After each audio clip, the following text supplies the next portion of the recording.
nunca acostumbrarnos a que las cosas estén saliendo mal y que estemos dentro de tentaciones y cayendo en tentaciones. Debemos agarrar esa piedra caliente que es Cristo Jesús en nuestra vida. Amén.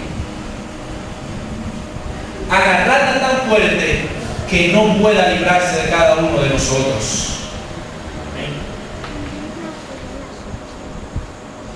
El libro de Génesis 22:1, para hacer una comparativa en lo que es la prueba de Dios y la prueba de Satanás. Aconteció después de estas cosas, que probó Dios a quién. Y le dijo, Abraham, y él respondió que el Señor llega un momento en el cual nos prueba a cada uno de nosotros, pero no tiene nada que ver con el maligno, sino que tiene que ver con el desarrollo de cada uno de nosotros dentro de su obra. Una cosa es la prueba de Dios y otra cosa es la que la prueba del enemigo. Santiago 1:13 nos da la diferencia exacta y concisa. Cuando alguno es tentado, no diga que es tentado de parte de quién, porque Dios no puede ser tentado por el mal, ni él que, ni él tienta a quién. Y nos sigue diciendo, sino que cada uno es tentado cuando de su propia ¿qué? Concupiscencia es atraído y ¿qué? Aquí ha dicho algo verdaderamente claro, preciso y conciso. Cuando usted está dentro de una tentación, no vaya a pensar que Dios lo está tentando, porque Él no tienta a quién, sino que nuestros propios deseos son los que provocan que nosotros caigamos en la tentación. ¿Nuestros propios qué? Nuestros propios deseos.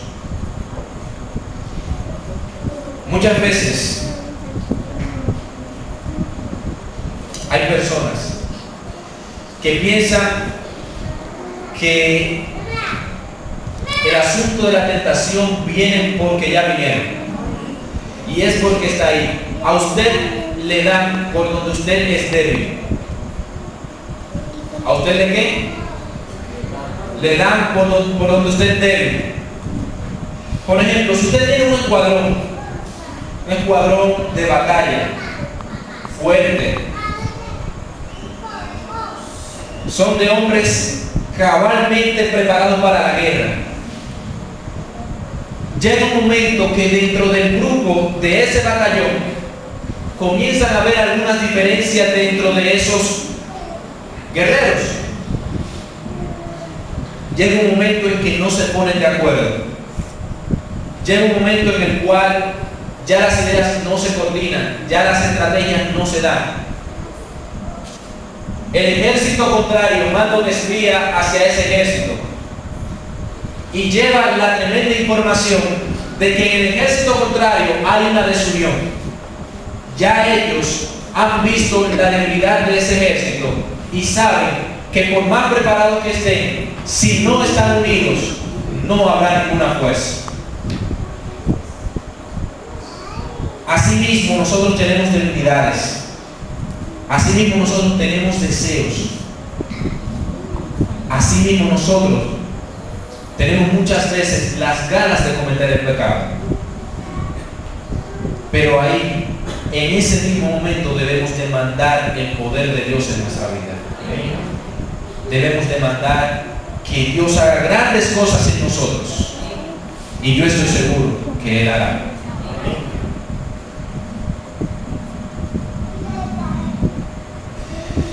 Romanos 7:15. Esto es una lucha entre la carne y entre el espíritu. Porque lo que hago, no lo entiendo, pues no hago lo que quiero, sino lo que aborrezco. ¿Eso qué? Parece que la situación que estaba viviendo Pablo era una situación difícil. Y yo doy gloria a Dios, porque el mismo Jesús vivió situaciones sumamente difíciles. Y la palabra de Dios nos relata que Jesucristo fue tentado en ¿qué? En todo, pero sin cometer ¿qué? Y ahí se glorifica el Hijo de Dios en nuestra vida. Porque Él vino a deshacer las obras de la carne en nuestro cuerpo, a poner el Espíritu Santo de Dios, para que cuando lleguen esas tentaciones y esos problemas, usted pueda salir victorioso con Cristo como su capitán.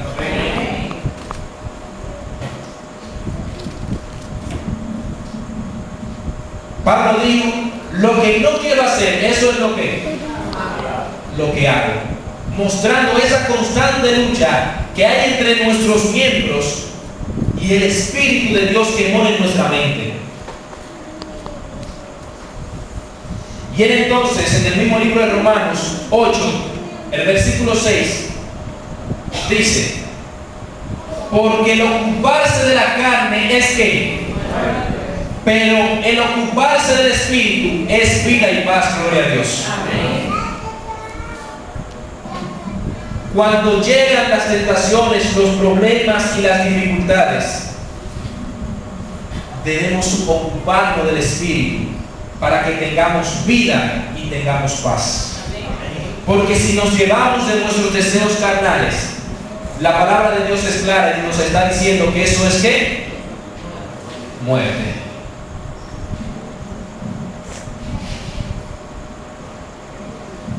Romanos 8:3.